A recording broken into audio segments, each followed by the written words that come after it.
안녕하세요. 데이터 기획팀 구다희입니다. 오늘은 저희 회사의 가장 귀중한 데이터 중 하나이죠. GPS 데이터를 기반으로 한 상품 준비시간 분석 내용을 공유를 드리고자 합니다. 공유드릴 내용은 다음과 같습니다.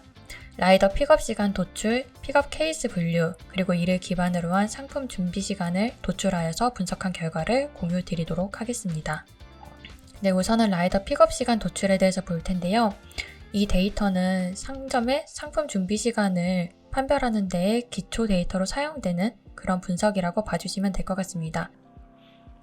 라이더 픽업 시간은 라이더가 실제로 상점에 도착을 해서 준비된 상품을 가지고 상점을 떠나게 되는 그 시간에 대한 분석입니다.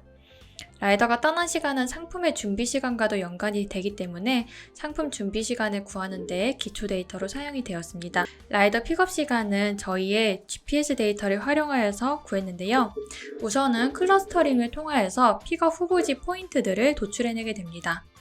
클러스터링이란 비슷한 성격의 데이터들끼리 묶어주는 알고리즘이라고 생각해 주시면 되는데요. 이 클러스터링을 통하여서 이 상점 주변에서 라이더가 픽업을 했다, 아니면 상점에서 픽업을 완료한 후에 떠났다 라는 후보가 될 만한 이 지점들을 한번 뽑아내줍니다.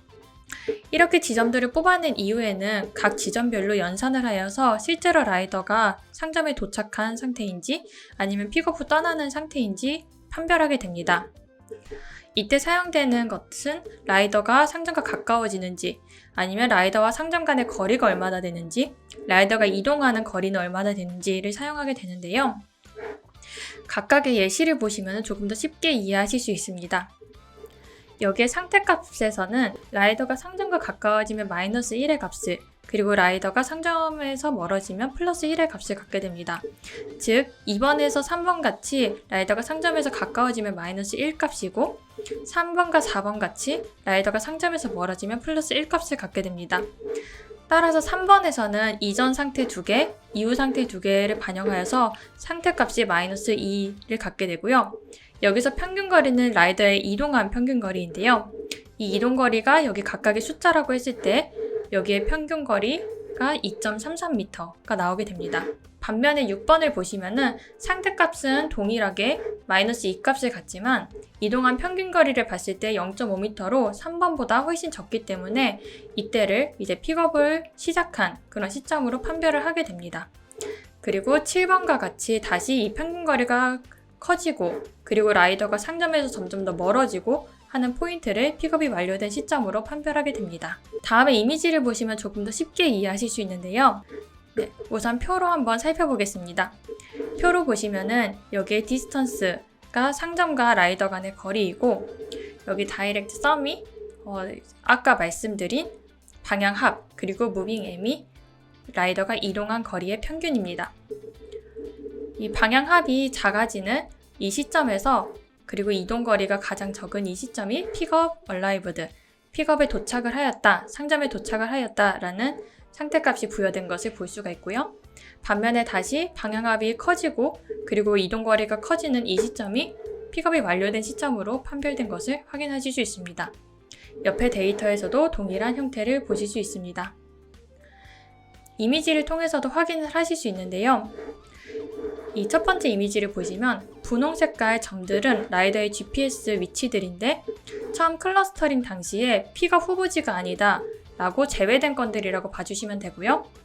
여기 가운데 건들이 픽업의 후보지라고 선정된 건들인데, 그 가운데에서도 여기 보라색이 상점이라고 했을 때 초록색과 하늘색이 각각 픽업에 도착하고 떠난 시점을 이렇게 표시해 준다고 보실 수 있습니다. 오른쪽 이미지에서도 동일한데요. 보시면 분홍 색깔 점들은 모두 제외가 되었고, 이 보라색깔 상점을 기준으로 했을 때 가장 가까운 지점인 초록색 그리고 하늘색이 픽업, 도착, 그리고 상점에서 떠나는 시점으로 판별된 것을 확인하실 수 있습니다.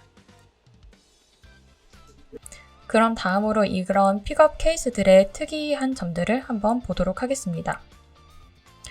네, 앞서서 픽업을 이제 정의를 했는데요. 이 픽업으로 상품 준비 시간을 도출하기 위해서는 좀 특이 케이스들을 제외할 필요가 있었습니다.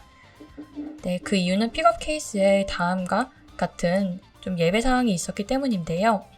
하나씩 보시면은 우선은 즉시 픽업이라고 하여서 라이더가 상점에 도착해서 기다리는 시간 없이 바로 떠난 경우는 가장 정상적인 케이스로 특이 케이스가 아니라고 볼 수 있습니다.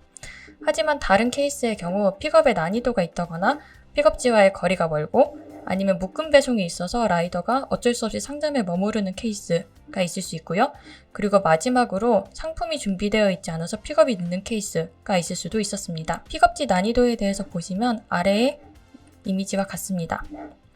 아래 베스킨라빈스 매장을 봐주시면은 이곳 보라색이 픽업지인데 라이더 GPS가 이 건물 밖으로만 찍혀 있는 것을 보실 수 있습니다. 이런 케이스 같은 경우에는 라이더와 상점의 거리가 약 40m 이상이 차이가 나게 되므로 이런 케이스에는 라이더의 픽업지 난이도가 조금 있었다. 그래서 픽업 시간이 길어지더라도 상점의 난이도 때문에 그럴 수 있다 라고 좀 판별을 할 수 있습니다. 동일하게 옆에 케이스도 보실 수 있는데요. 아파트 안에 상가에 있는 상점이기 때문에 라이더 GPS와 상점 간의 거리가 굉장히 먼 것을 확인할 수가 있습니다. 네, 두 번째는 묶음 배송 케이스입니다. 묶음 배송 케이스는 라이더가 상점에 일찍 도착했고 상점에서 이제 음식이 제 시간에 나왔음에도 불구하고 라이더가 묶음 배송 때문에 상점에 머무르게 되는 케이스를 의미합니다. 다음 표를 보시면 조금 더 이해를 쉽게 하실 수 있는데요. 요 1번, 2번, 3번은 라이더가 픽업한 순서라고 봐주시면 되고요. 요 묶음 배송이 각각 라이더의 묶음 배송 수라고 봐주실 수 있습니다. 그래서 1이면은 라이더가 한 건만 수행하는데 요 한 건을 픽업한 시간이 여기에 나와 있다라고 봐주시면 됩니다. 2번일 때에는 첫 번째 건의 픽업 시간, 두 번째 건의 픽업 시간 이런 식으로 분포가 되어 있다고 보실 수 있습니다. 봐주시면은 라이더가 두 건을 가지고 상점에서 동일한 시간에 나갔기 때문에 첫 번째로 이제 주문이 발생한 건 같은 경우에는 픽업 시간이 14분인데에 비해서 두 번째로 발생한 건의 주문은 약 10분 정도인 것을 보실 수 있습니다. 이 예로 봤을 때 라이더가 실제로 픽업을 한 시간은 10분 정도일 수 있는데 라이더가 두 번째 건을 기다리느라고 첫 번째 건을 픽업한 이후에도 4분 정도 상점에 더 머물렀다 라고 판별을 하실 수 있습니다. 이런 케이스에는 상점에서 음식을 늦게 준비했다기보다는 라이더가 4분을 그냥 다음 건 때문에 더 기다렸다 라고 볼 수 있으므로 최대 상품 준비 시간을 이제 도출할 때에도 조금 감안을 하여서 계산을 하였습니다. 그리고 마지막 케이스가 준비가 안 되어서 픽업이 늦은 케이스인데요. 이런 케이스가 저희 입장에서는 가장 좀 크리티컬한 상황이기 때문에 이 케이스는 별도로 하여서 분석을 진행하였습니다. 그럼 다음으로 앞서서 공유드린 픽업 특이 케이스를 반영한 최대 상품 준비 시간을 구하고 이에 대한 분석을 했던 결과를 공유드리도록 하겠습니다. 분석 결과 공유에 앞서서 두 가지 용어를 설명드리고자 합니다.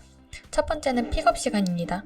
픽업 시간이란 앞서서 이제 구했던 라이더의 상점 도착 시간과 라이더가 상점을 떠난 시간의 차이를 의미합니다.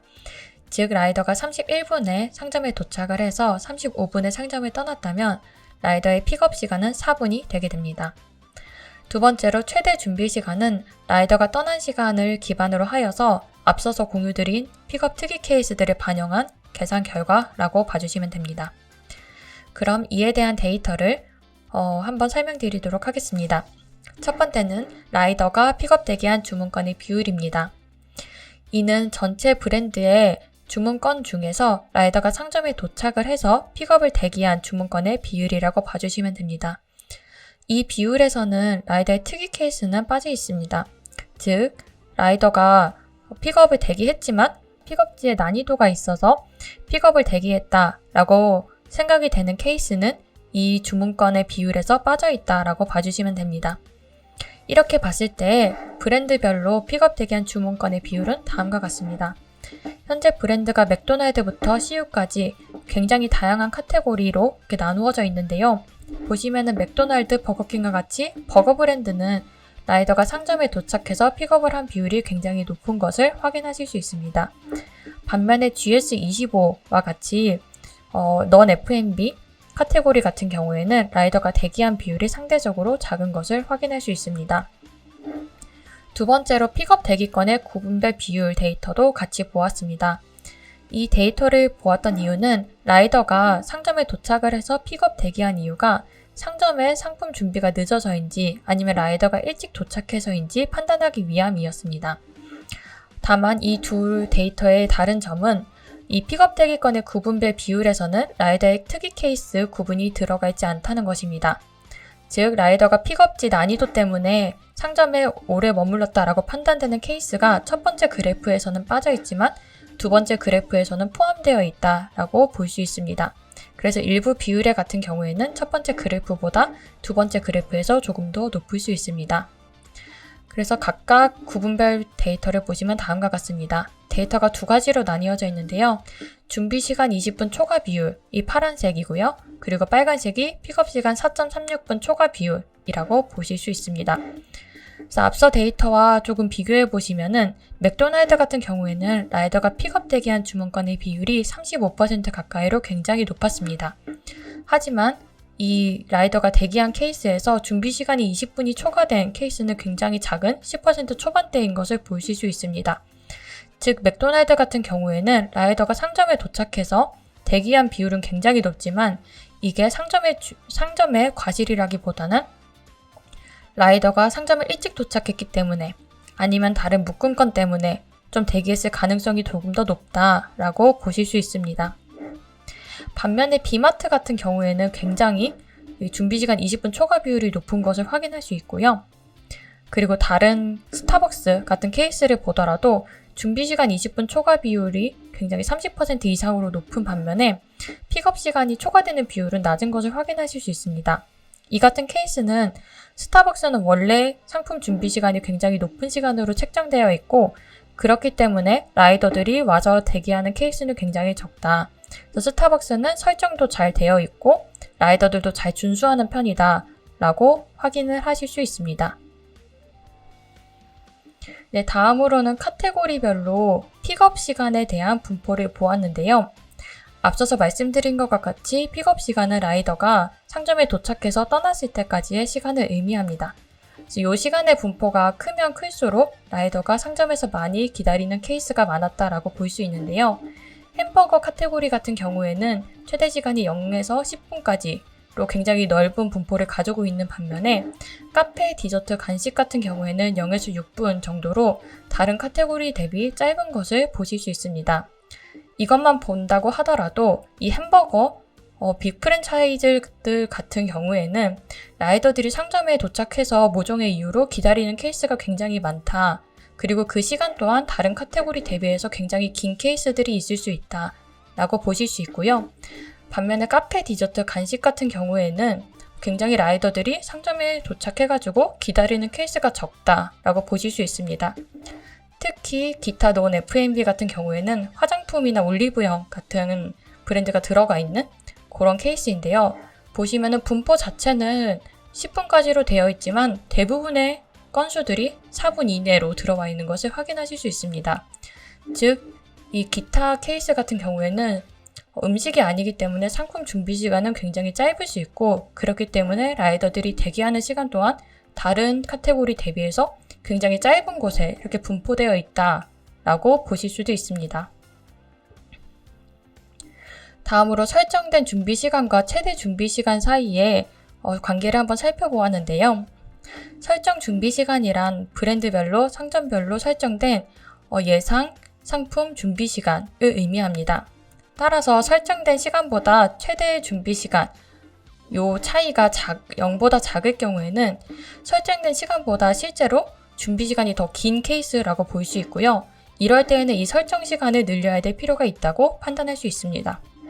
반면에 설정된 준비 시간과 최대 준비 시간 차이가 0보다 크다면은 이는 설정된 시간보다 실제로 준비 시간이 더 짧은 케이스라고 볼 수 있고요. 이 경우에는 문제는 없을 수 있지만 라이더들 그리고 저희 측면의 최적화를 고려했을 때 이 설정 준비 시간을 조금 조정해 볼 여지를 생각해 볼 수 있습니다. 그래서 이 설정 준비 시간과 최대 준비 시간 차이에 대한 이 분포를 이렇게 보시면 다음과 같습니다. 브랜드별로 분포를 보았는데요. 보시면 아시겠지만 이 0보다 작은 케이스, 설정된 시간보다 준비 시간이 더 큰 케이스가 많은 브랜드는 그렇게 많지는 않았습니다. 굉장히 소수만 이 0 아래로 분포되어 있는 것을 확인하실 수 있고요. 대부분의 브랜드는 0에 몰려있지만 일부 브랜드 같은 경우, 투썸플레이스 같은 경우에는 굉장히 설정된 준비 시간보다 최대 준비 시간이 굉장히 짧은 그런 경향을 볼 수 있었습니다. 이를 고려했을 때 투썸플레이스의 설정된 준비 시간을 최적화를 위해서 조금 낮출 수 있겠다라는 결론을 내릴 수도 있습니다. 네, 그러면은 이런 데이터를 어떻게 활용할 수 있을지 마지막으로 활용 방안을 공유드리고 이번 발표를 마치려고 합니다. 네, 픽업 시간을 분석한 결과를 따라서 다음에 3가지의 활용 방안이 있다고 볼 수 있습니다. 첫 번째로 상점별 상품 준비 시간을 최적화할 수 있습니다. 앞서서 말씀드렸다시피 설정된 시간보다 실제 준비 시간이 길다면 설정 시간을 늘릴 수도 있고 설정된 시간보다 준비 시간이 지나치게 짧다면 최적화를 위해서 설정 준비 시간을 낮추는 방법을 고려해 볼 수도 있습니다. 두 번째로 브랜드 계약 시의 준비 시간 가이드로도 활용할 수 있을 것이라 생각됩니다. 예를 들어 상품 준비 시간이 브랜드에서 이제 제시하는 시간보다 더 오래 걸리겠다라는 판단이 든다면은 저희 데이터를 활용하여서 이 카테고리에서는 이 정도의 시간이 준비하는 데 소요되는 것으로 예상되므로 조금 더 시간을 늘립시다 라고 가이드를 제시할 수도 있을 것 같습니다. 세 번째로 라이더의 상점 도착 예상 시간을 도출하는 데 근거 데이터로도 활용할 수 있을 것으로 보입니다. 라이더의 상점 도착 예상 시간을 도출하는 것은 상점을 위해서 그리고 라이더를 위해서도 굉장히 필요한 작업인데요. 근본 분석 결과를 이 예상시간 도출의 데이터로 완벽하게 활용하지는 못하지만 추후 디벨롭을 할 때 앞서서 분석을 하였던 내용들을 기반으로 조금 더 보완을 하여서 디벨롭을 할 수 있을 것으로 생각이 됩니다. 네, 여기까지 상품 준비 시간에 대한 분석 결과를 모두 공유드렸습니다. 좀 더 자세한 내용을 듣기 원하시거나 아니면 도출된 알고리즘에 대해서 궁금하시다면 데이터 기획팀으로 문의 주시고 앞서서 말씀드렸던 활용 주제에 대해서 조금 더 디벨롭을 해보고 싶다라는 분들이 계신다면 협업 요청을 주시면 좋을 것 같습니다. 그럼 이것으로 모든 발표를 마치도록 하겠습니다. 감사합니다.